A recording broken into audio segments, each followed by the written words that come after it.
Hey everyone, and welcome to the Patch Notes 2.0. Yes, you heard right, 2.0. I personally thought this would be a smaller patch with like 2v2, and yeah, we have the new unit. But little did I know, but this is the biggest patch that Legion TD2 has published so far, and it feels like a completely new game. It feels a lot different. But yeah, you will see. It's a really long patch note, so stay tuned to know about all the important changes. So, what can we expect this patch? First up, of course, they announced it a lot. They added one new fighter of the new Legion. It's a tier 3 unit. We're gonna get to it right after this. The next thing is 2v2. 2v2, the game is now in ranked 2v2. A lot of updates, a lot of balance changes, mostly because of supply. Every unit and every upgrade now costs one supply.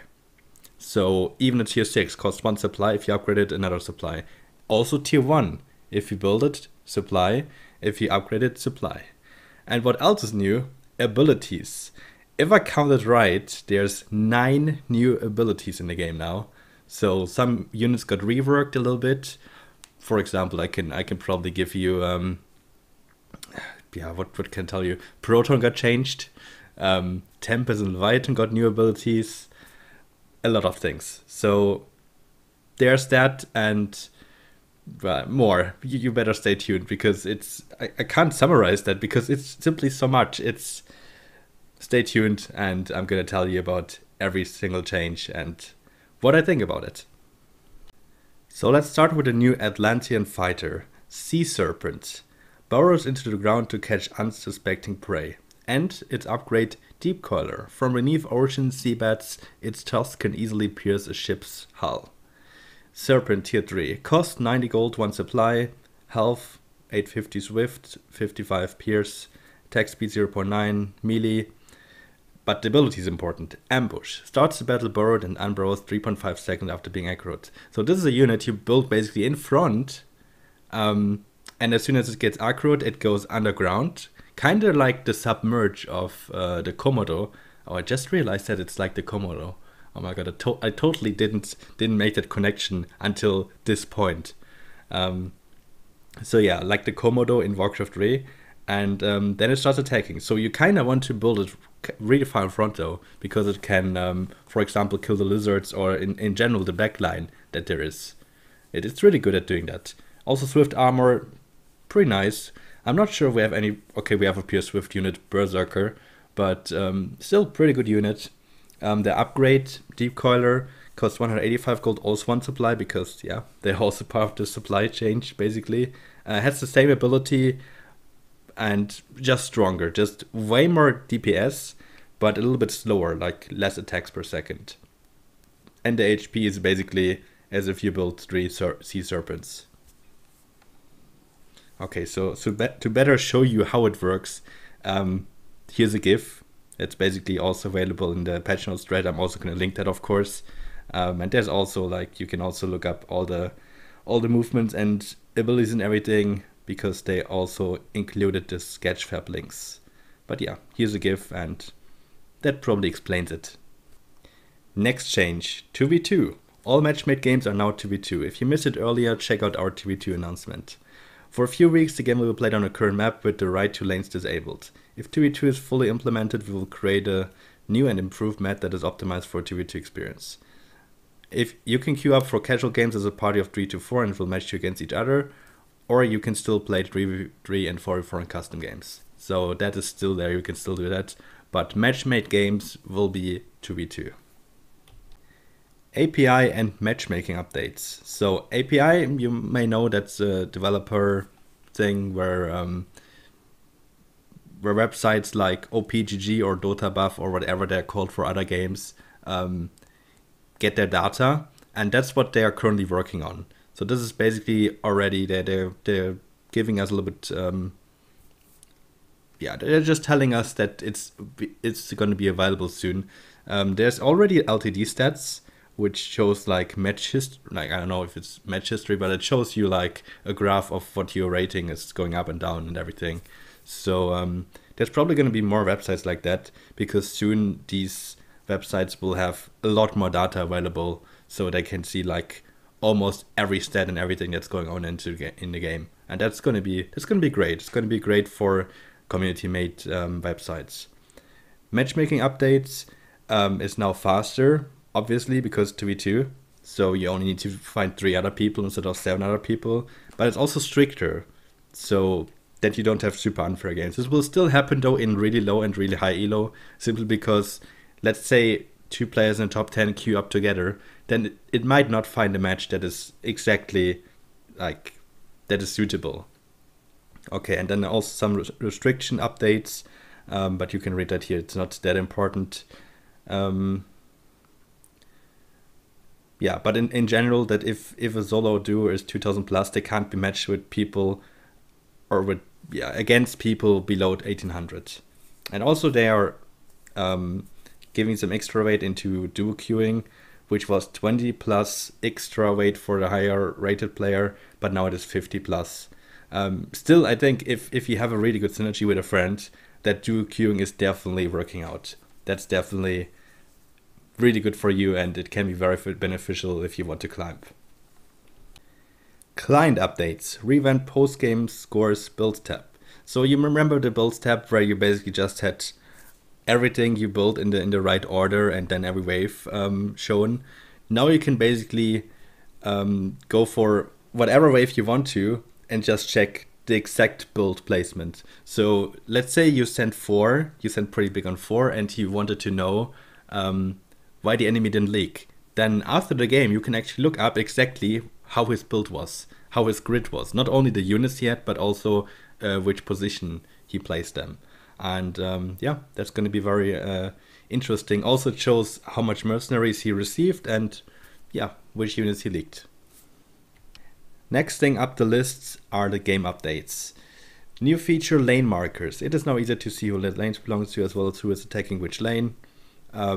You will see that in game. Basically, the video I will upload today, you can see that already. What that means. There's basically just like a border stone, and you can hover over that and see if you're sending to it and who he's sending to and all that kind of stuff.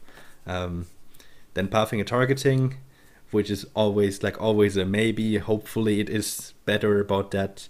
It's going to be very interesting to see that, because there are also some changes that affect like aquas.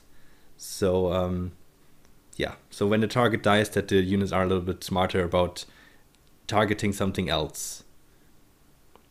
Then mastermind roles, which are now being showed in the chat. Basically, as soon as someone picks mastermind, it's already being shown in chat which units he can select. So you can already flame him for picking wrong unit or something. But yeah, it's really better to communicate that, because often I pick mastermind and I kind of want to know what my teammates have as units, and most people don't write that, and then I can already see them in chat, which is pretty good. Then pillage, where they hopefully fix the bug that it would cause lags when there's a lot of +1 popping up from the king.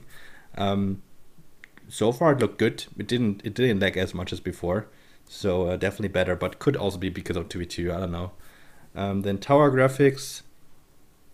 That's basically just if you had tall fighters and you were basically scrolling up a little bit, and then this fighter was invisible already, but it should have still shown like the top of the fighter maybe. And I think this is basically because so that they don't fade out that easily. The next thing is client performance. Improved performance when playing multiple games. I haven't tested that yet. I only played like 3 games. But we can probably see that on stream today. I kind of plan to stream today if I'm not too exhausted. But yeah, we can test it if we still have to restart every 2 hours or not. And then the next thing is live bars and minimap graphics. Fix some glitches where live bars appear when they shouldn't. So that was, for example, sometimes I had different live bar colors. I don't know why, but sometimes I had that. And sometimes even when I had them offline and it was still showing some. Yeah, I don't know. I mean, that's something that doesn't happen to me very often, but hopefully that's fixed as well.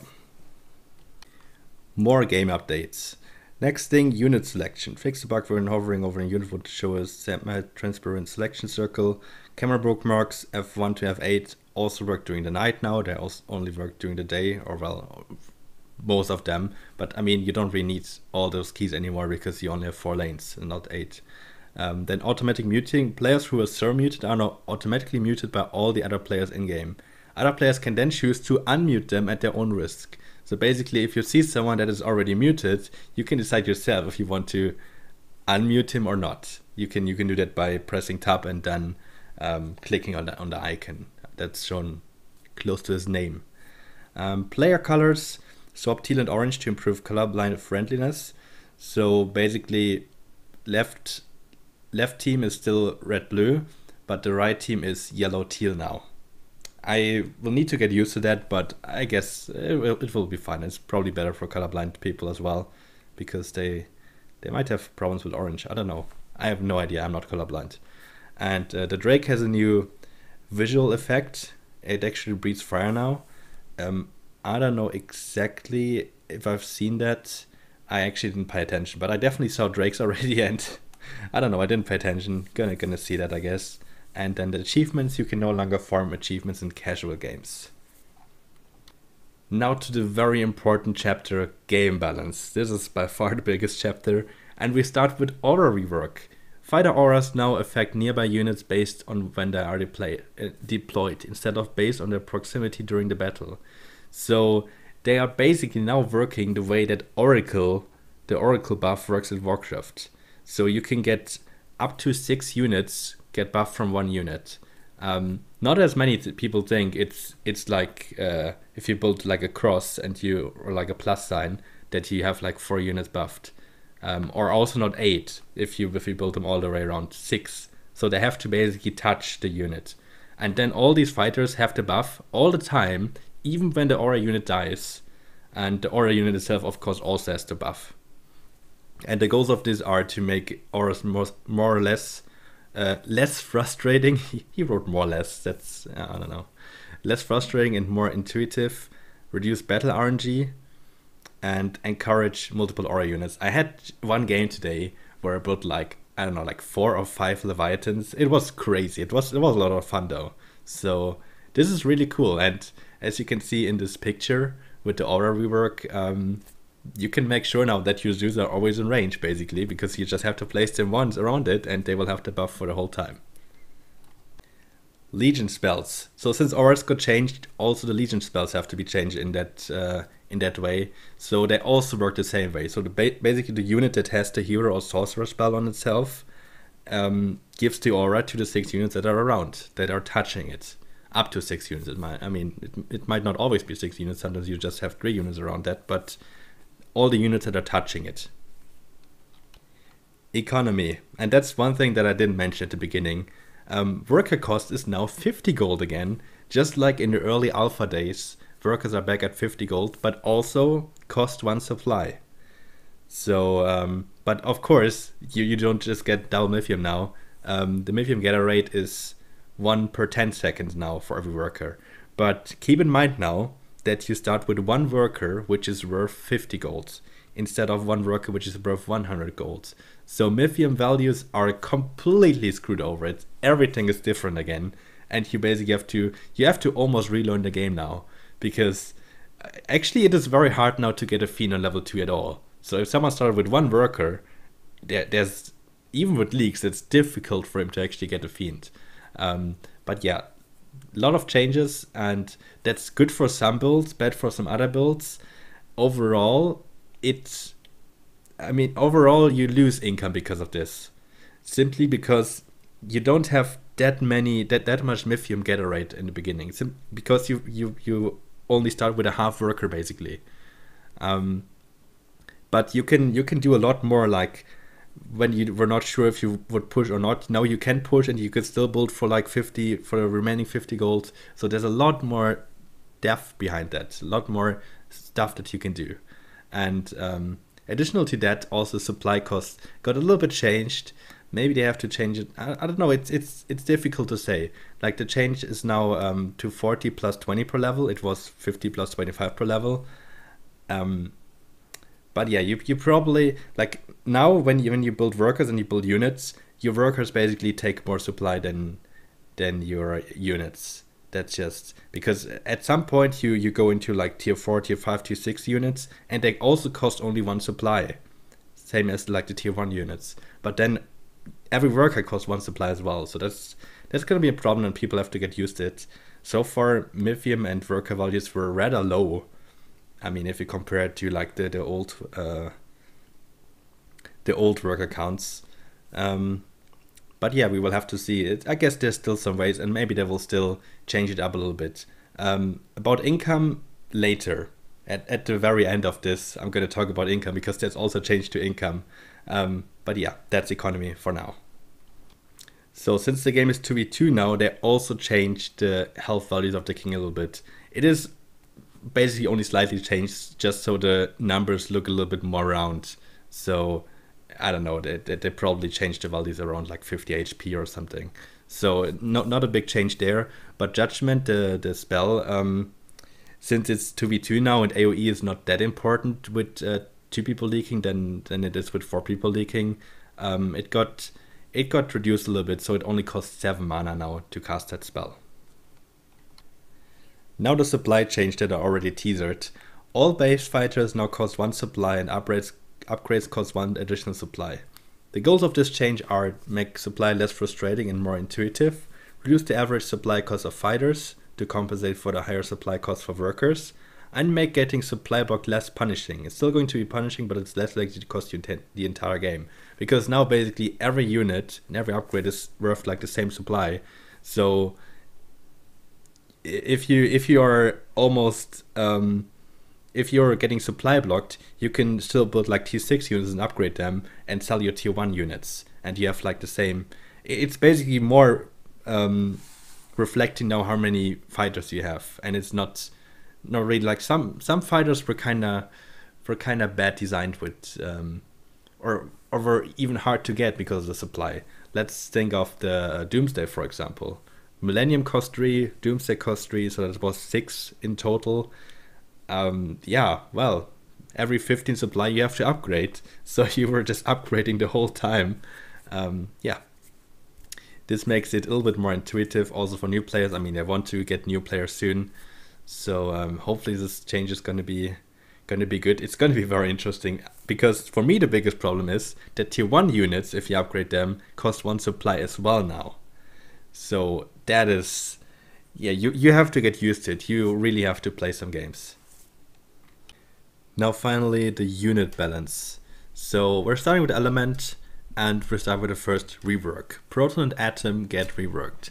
They both get some, they lose some DPS, but they get a new ability, or well, 2 abilities. Ionic Force increases damage by 1% for each 2% of current mana, and the new ability Generator starts with 0 mana but regenerates 1 mana per second. Their maximum mana is 100, by the way, so they can basically get up to 50% bonus damage. This encourages building protons not only as tanks, but also maybe so they deal some more damage.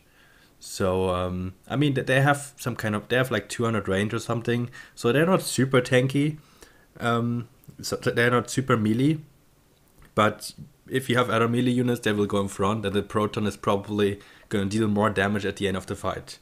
So overall, I think this is a small buff. Probably a bigger buff to Atom than Proton though, because Proton loses 0.9 DPS and Atom loses 2 DPS, and Atom gets that like way quicker, this bonus mana.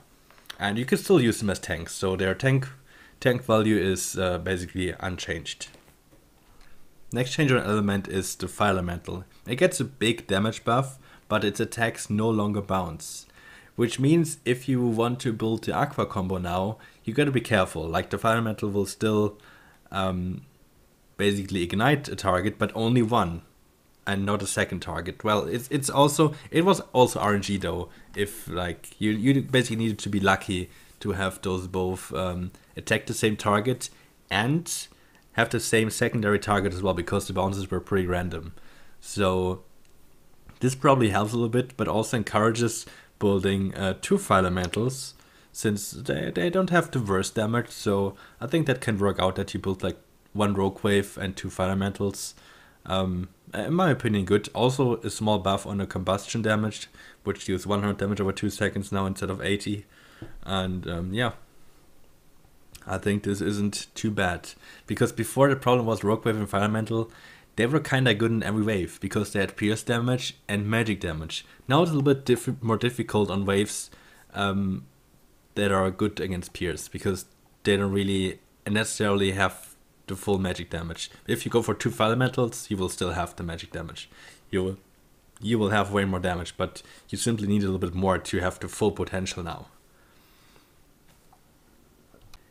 Next unit, next ability. Mudman and a Golem get a new ability, Harden.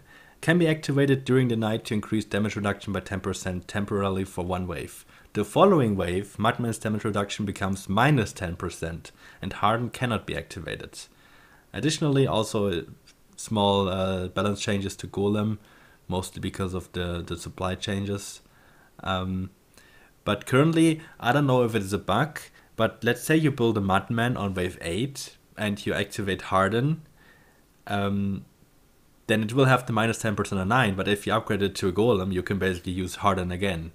So I'm not sure if that's a bug. I think they will have to change that, because that's, you can still abuse it a little bit, because if you just build a Madman 8 and have the bonus there and then again on 9, like, I think it should carry over. That's what I would say. I don't know if they will do it though, but that's currently how it's working. So you can basically reset that by upgrading it. Next up, Elements Tier 5. Disciple and Starcaller get, in my opinion, nerfed. They have, of course, less supply cost now, but if you look at their mana burst damage, it's decreased from 600 to 400, and for Starcaller from 1200 to 800. Remember, they start with full mana, so that means the first burst already has 200 damage less. The next burst is going to come after 15 seconds instead of 20, which is good, but usually after that the wave was over. Like, the wave takes 20 to 25 seconds. So you don't really get that third burst. You will have that in the middle most likely. But even if you go for if you had the old one with the 20-second cooldown, you still kinda got it in the middle when you were defending. This probably also encourages building Starcaller more often, since its aura is also working different now and you have to build the units right next to it. But yeah, then maybe you can get 3 bursts on the lane out with Starcaller. Before it was kind of difficult getting 3 bursts. That was a little bit too much, because yeah, usually not, even with Starcaller you don't. So, but now you kind of have to do it to get the same spell DPS as before, which is in my opinion a big nerf to these units. Now a unit that is definitely affected by all the supply changes, Bone Warrior. You know, people were just spamming Bone Warriors, they cost 1 supply. That's not too bad. But the problem was, or well, the good thing about them was that they didn't cost supply to upgrade as like every other tier 1. And now all these upgrades will cost 1 supply, which means they will all have to get buffed. As you can see here, Fire Archer buffed, Bone Warrior buffed, Fire Archer, Dark Mage, Bone Crusher all buffed a little bit. Which is for the good, I guess, but still it's going to be difficult to use them now because they basically need 2 supply. If you want to build a Fire Archer, it costs 2 supply. That's going to be a problem. But also they potentially fix the issue where Flaming Arrows would cause Fire Archers to switch targets, potentially. That would be a buff for them, but still it's difficult. Like, if you don't have supply issues, you can still do that, and it's going to be great because your Fire Archer is actually stronger now. But yeah, it's actually the supply is going to hit them hard. Next one up is Green Devil. Damage goes down, but the ability Lacerate is gonna get changed from amplifying the damage by percentage to amplifying the damage by a flat amount. So basically the same way that Ranger also amplifies the damage. I think it's 2 different, I'm pretty sure it's 2 different abilities, so they will stack with each other. Which means we're probably gonna have some people in the future, like if they really go full DPS, they could potentially have Zeus with the Ranger, with Green Devil and APS, And that I don't know what to say, but that's gonna create a unit, a Zeus, that can deal tons of damage, which probably deals like 3 times the amount of damage it used to deal before, because the Green Devil spell stacks up to 18 at max stacks. Ranger stops at 9, I believe, or 10. So this could really cause a lot of DPS if you really have all these units and can combine them. Then you basically just need some tanks, because your Zeus are gonna destroy everything. But yeah, if. And Green Devil itself, a little bit less damage, but yeah, more towards that supporter position. Harbinger also deserves some fresh air, so he's gonna get a new summon. Instead of summoning 3 Chaos Hounds, he's now summoning a Cerberus, which has 1260 health, natural, and 60 pierce damage. You might think this is not a big change, because they kind of have this like around the same stats as 3 small Chaos Hounds would have. But this is actually a big change, considering that people like to send Centaur against Forsaken, and if there is one unit that is more HP, like more damage concentrated on one unit instead of 3 small units, then Centaur won't be able to kill it that quickly, which is an indirect nerf again to Centaur, and a good buff to Harbinger. They also lose some HP on the main unit, but I think that's not too bad, and the summon will actually really help them. I bet you saw the next one coming already, Butcher and Head Chef. So since they also work like the new auras now, they get some buffs. The buffs basically state they have more life steal now, 12% and 18% instead of 10 and 15. But the biggest change on them, a really, really big change, you should not underestimate that, is that they now have range. They used to be melee, which is 100 range, now they have 300 range. This means if you build a Butcher early and you expect it to tank, that won't happen. It's a ranged unit now. It is, they're basically throwing their whatever, like what they have in their hand. But it's a ranged unit now. That means don't expect it to tank anything. It's basically just a support unit for later on. I really don't recommend building it early. Actually, you can build it early, but you need another tank. This unit cannot tank for you. We're continuing with some love for growth, especially for its tier 1 unit Buzz and upgrade Consort. People have not been using Consort that much anymore, because it lost so much DPS. And well, people were still spamming Buzz though, because it was pretty good for Leviathan and it has the stun and everything. But now their passives, the Paraphylaxis, does not stun anymore. But they both get way better stats now. So Buzz gets 10 HP and some better attacks per second. And Consort gets 60 HP and 6 more damage. Which is definitely going to help the unit come back into the game and be useful again, because yeah, there was so much damage on the passive and also stun that the unit itself was so bad and basically if it survived long, you were not being rewarded at all, because yeah, it just the damage it did after it died didn't help. And so yeah, they got changed a little bit. I really like this change. I think that these units are definitely going to be played more again. But they're not just being used as blocker in terms of to stun the wave 20 boss or something. So basically they don't have a stun anymore. I like it.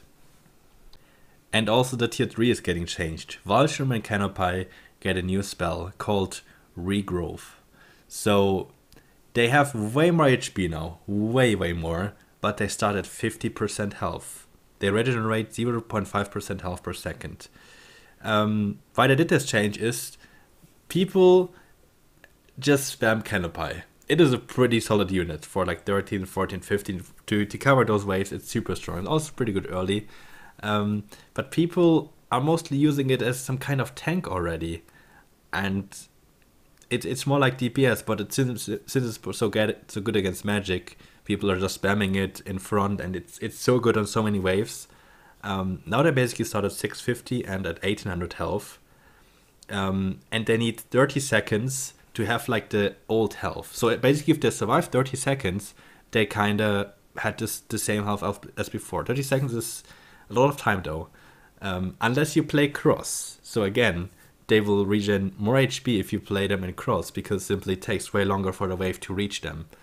But another thing, since we just heard about Butcher now having a different lifesteal, as in you can build them around the Butcher, you can actually build Butcher with Vulture and Canopy, and they will heal up, and they might, because of this, they might have a maximum HP that is way higher than what they supposed to have, what they had before.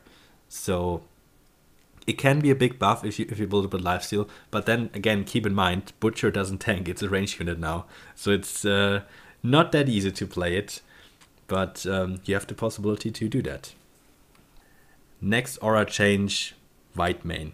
Obviously, I mean, all auras get reworked, so here's White Mane, which actually gets a way better buff though. Now it is 5 plus 20%. It used to be 5 plus 15%. And before, I don't know, was White Mane before 25 or 35? But anyway, 20%, you can just build all your tanks around the White Mane now, and they have the White Mane aura forever. Even if White Mane dies, that means you basically can build a White Mane and 6 other tanks, and these units are going to be tanky.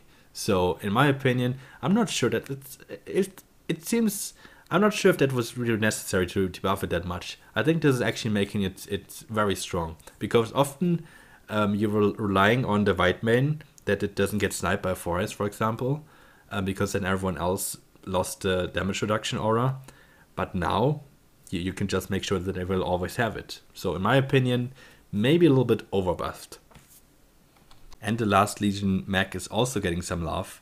PV and Veteran get a new ability. First up, they get buffed a little bit, I would say. Well, I mean, Veteran costs more supplies, so I'm not really sure if it's a buff.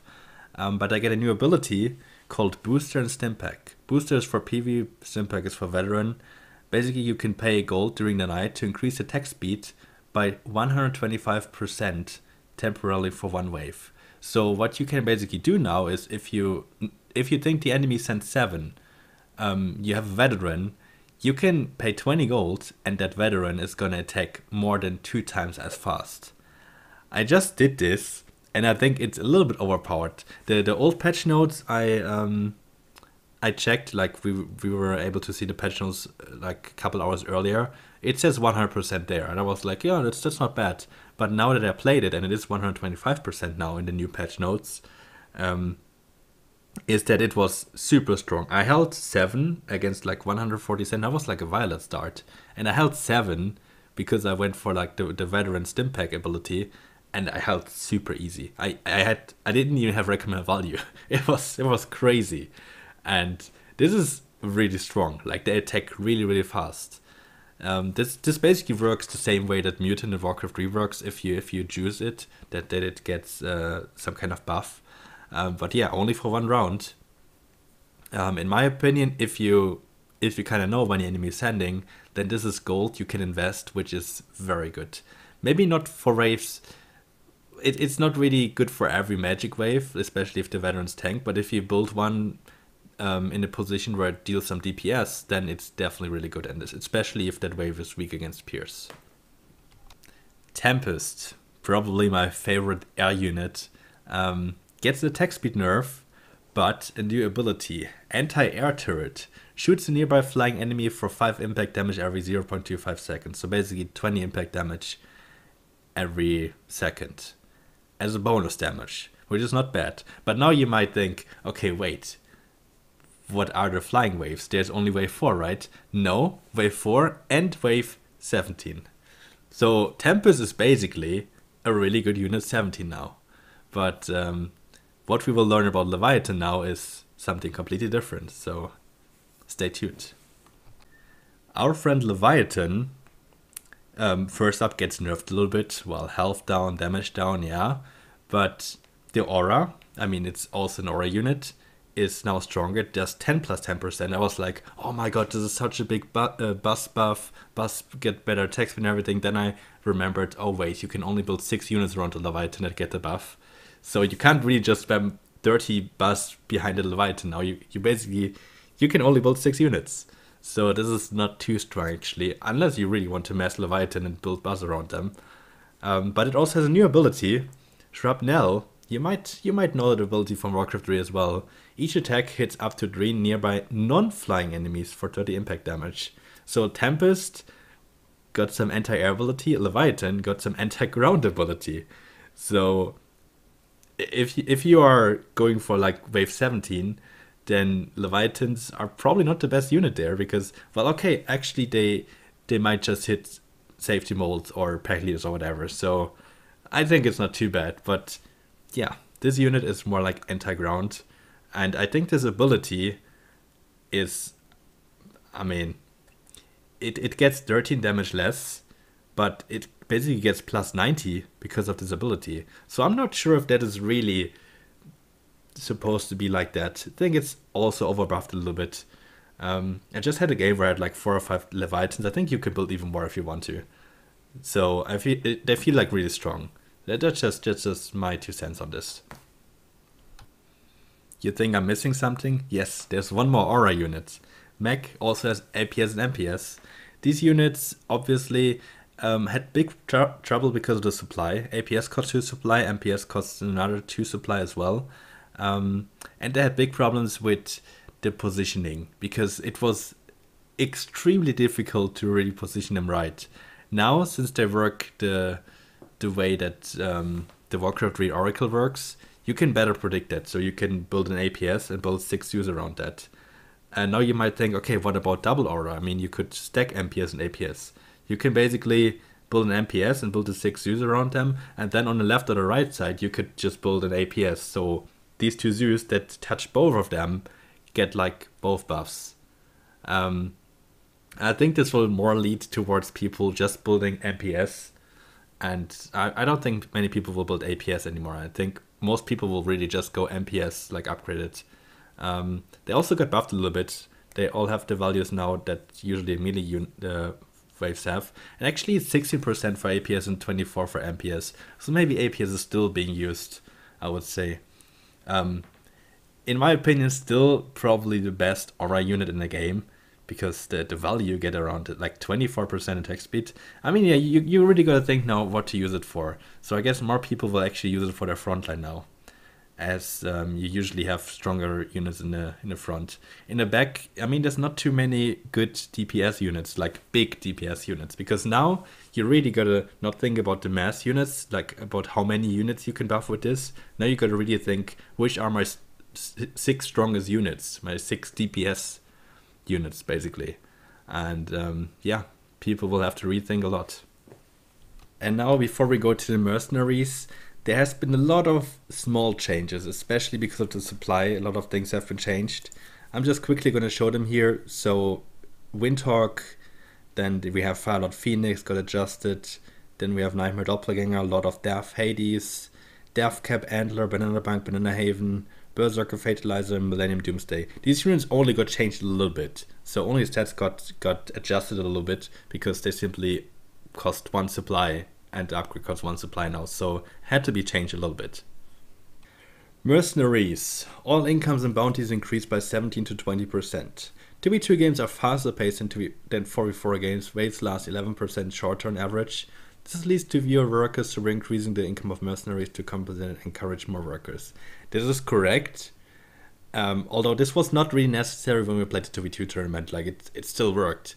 But this is still necessary now, because you start with a half worker, as I said at the beginning. So you start with a 50 gold worker, which means in general, you don't get that much Mythium anymore, which also means you get less income. Currently, if you play high risk early and you get away with it, then you can still get the old income values. But if you play it safe, then you're gonna end up on really low workers. That's really an issue right now. So you really need to take some risks. I'm not sure what they're gonna change. They're probably gonna change. Personally, I would just like to start with 2 workers. I think that would be the best solution. Then maybe we don't even need to increase the incomes, and they could just remove it back to still being 6 income. But yeah, as you can see here, it's basically just every unit has like more income now and not too much change. One big change though is Fiend is being pretty tanky now, and it has even less DPS. It has 2 DPS more than the lizard now, which is very unusual to me. Dino also got more damage and less health, and same for Ghost Knight, simply because those units are pretty frustrating sometimes to fight.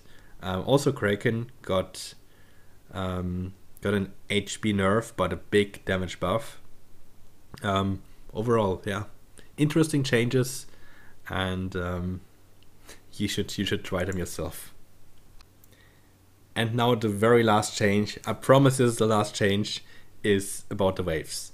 All mini-boss waves now spawn the mini-boss a little bit more in front.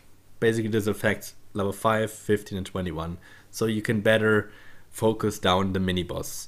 What this also means is that if you kill the mini-boss and you probably end up leaking more of the small creeps, that they probably get killed by the AoE from the king a little bit easier. So I think the waves are a little bit less, they should deal a little bit less damage to the king overall, these mini-boss waves.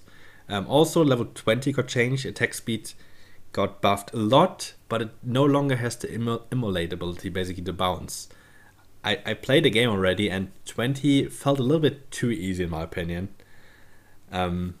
Yeah, easier to clear but stronger against the king. It's probably gonna get changed a little bit because, yeah, now you can really just spam units and there's not gonna be any bounce. So, well, we will see. Okay guys, we've made it to the end of the patch notes. It was a very long video today, I know that. I'm sorry, but there were so many changes, and I didn't want to leave out any changes because everything kind of is important and everything kind of needs a little bit of attention. So I didn't want to just leave out any facts, even if it's Windhawk having only 10 HP more. That's, well, that can decide a game, honestly. So a lot of changes, income changes, worker change, the 2v2, supply change, aura rework, new abilities, new units. Guys, do me a favor and just try it. Honestly, just try it. You could just play casual games or against bots. It definitely needs some kind of rethinking, because everything kind of feels a little bit different now, especially with the income early. Like, especially if you played a lot the last days or weeks, and you were like, oh yeah, I got my build now, and I need like so much income for this stage. It is so different now. You really have to think a lot of things different. But yes, try it out. Don't hesitate to play some games against bots or some casual games. A lot of other people are also doing that to get used to it. But right now I can only say thank you very much for watching. I hope some of you who probably didn't play that game active anymore like to come back maybe and like to play it again. Yeah, I think it's a very interesting changes, and yeah, I mean, now we have like 2 weeks to get used to everything, and then probably in these 2 weeks we have like another like 2 or 3 patches and maybe new units as well in 2 weeks, and yeah, that's gonna be very interesting. So tell me what you guys think. I know this video was super long. I should have probably highlighted a little bit more, but still tell me what you think about this, about the whole patch notes and about my video. And yeah, hopefully I'll see you today on my stream as well, because I would like to stream, but it's gonna be late, I guess, because it took me a couple of hours to do this whole video. But yes, thank you very much for watching. See you again another time. Bye bye.